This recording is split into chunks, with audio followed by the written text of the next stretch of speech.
Now, we've got a Norman. Is it the Norman? Yes, it's me, you poor old bugger. Why don't you just work?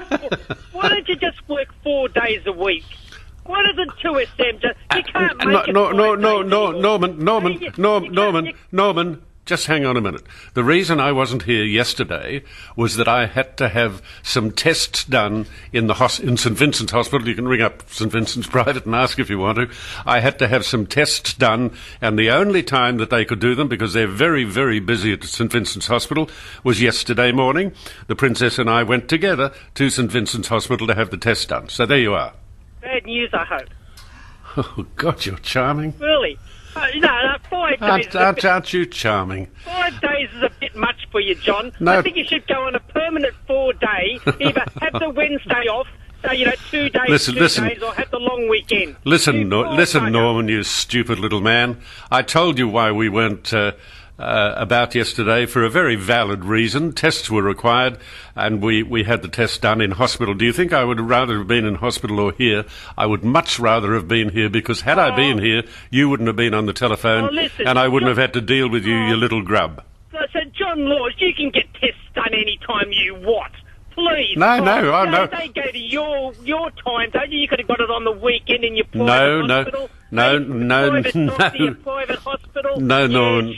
Norman. Yeah, sure. Norman, a lot of rubbish you're talking. Do you wake up in the morning thinking, how stupid can I be today? How big a bastard can I be today? Listen, I was watching Leighton Hewitt yesterday. Good. Trudge around the tennis court, and I thought of you.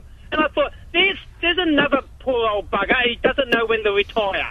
Leighton, don't knock Leighton Hewitt. He's done a terrific amount for Australia. He's still playing great tennis. He's a very formidable opponent, and people love to see him on a tennis court. And believe it or not, there are people who love to hear me on the radio, but there are a lot of people, Norman, who don't love to hear you. No, he's not a great tennis player.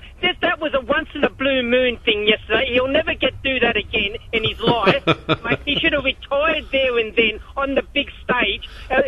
He'll retire when he gets beaten in the first round at an Outback Open or something. Just like you, John, how you've gone from, the big smoke... Listen, Norman, you've got some kind of retirement phobia. How old are you, Norman? No, I don't care, John. You were on 2UE and 2GB. Norman, answer the question. How old are you? I've told you before, I don't like answering any of your questions. I see. Well, if you don't want to answer any of my questions, don't bother to ring, because I'm going to ask them. Well, listen, you put yourself out there. You ask people to ring you. You don't interview me, thank you. You don't interview me. No, listen, why don't you... Your holidays are coming up soon, John. No, why don't you get your handmaid, because I know you're too old to fly now, so why don't you get your handmaiders to get... What about cruise? Why don't you get all your listeners? You could get a free cruise, invite all your listeners, all your people, all the old farts that listen to you. You could go on a cruise. John Law's cruise. I'm too old to fly. I'm too old to fly. I'm flying. When am I flying? Christmas time I'm flying. Oh, you're flying again, John. They're gonna take the risk and let you on a plane, are they? Yeah, I'm going to Melbourne. Oh, but no, I think the cruises are the best thing, because that's where all the old people go. Look, Norman. You go on a cruise and do your shuttle board. Look, Norman, really, I could care less what you think on any subject in the world, Norman. I find you amusing. People, the only reason I put you on the air is because I find you amusing. You really are so bad you're good.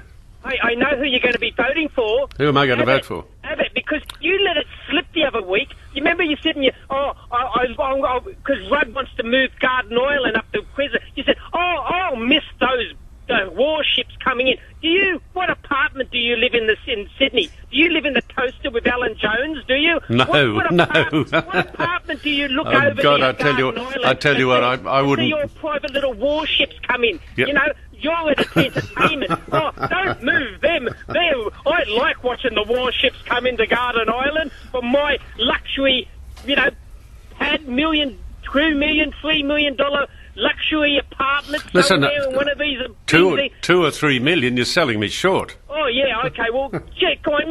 You ask. Well, I'll ask you a question. How much is your little apartment? In the Toaster or one of those buildings around the Opera House? I haven't. Hey, you're looking out on the garden. No. Your little private little warship. Norman, I coming out. haven't. Norman, I haven't got an apartment in the toaster.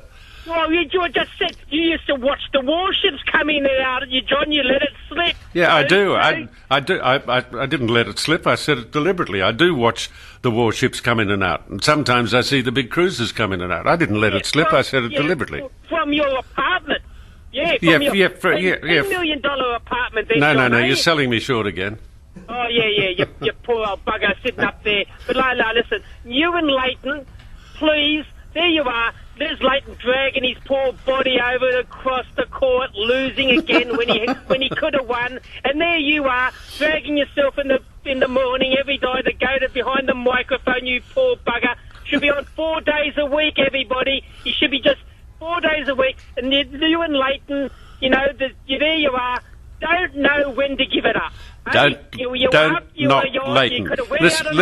Listen, Norman, you stupid little jerk. I don't mind what you say about me. It doesn't bother me at all. But don't be critical of Leighton Hewitt. I don't like people coming on this program and being critical of people whom I admire, and I happen to admire Leighton Hewitt. I'll tell you what, he's got more backbone, he's got more character, he's got more ability than you've got in your little finger. Hey, he's a pain in the bum. And what about your other mate, Anthony Mundine, yesterday? Oh, that was a great masterstroke. You had to bring back Blake Ferguson with him to sit next to get cameras. Your mate, Mundane. Hey, you're going to let him on your program? You're going to let him on your program? Yeah, I will.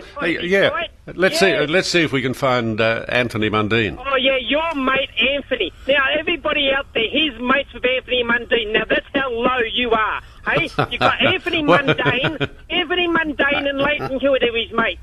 Fantastic, John. You're a pain in the ass. I hope those test results come back bad. That's all you deserve. That's nasty. Yeah, go on. That's nasty. You are a nasty little piece of... Oh, there you are. He's hung up. I never hang up on him anymore. Because he constantly says, "Oh, and you hang up on me because you can't take it. You're a very nasty little piece of work." I don't know whether you're little. I have no idea what you look like. Somebody said you were quite rotund. I don't know, nor do I care, Norman. But you really are a nasty human being. God must worry when he hears about people like you that have turned out on his earth, because you really are a nasty piece of work. Goodness gracious. 1-300, but I don't think I'm going to cut you off, Norman, because I'm not going to do that. We say, tell us what's on your mind, no matter even if it's a mind as small as Norman's.